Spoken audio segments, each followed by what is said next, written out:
Your Excellency, Magufuli John Pombo yazaalibwa nga 29 October 1959 n'afa nga 17th of March 2021.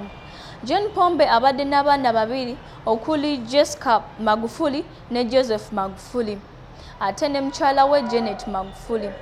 John Pombo wafiiridde abadde n'emyaka 61. Yazaalibwa mu Chato District mu Geita Sub-Country mu Tanzania oba giyite Tanganyika.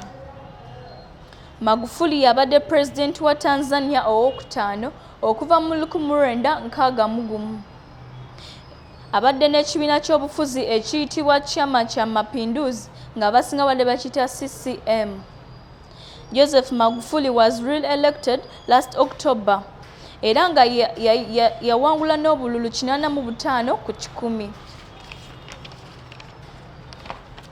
John Pombo yasomera ku Chato Primary School okuva mu 1967 okutuuka mu 1974. Ate n'agenda mu Katoke Seminary mu Bihamuro okugenda okusoma secondary ye okuva mu 1975 okutuuka mu 1977.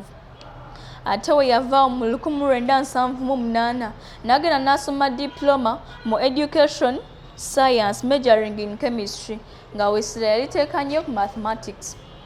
Ate mu 1979 John Pombo n'agenda n'agraduate nga bachelor's degree mu sciences.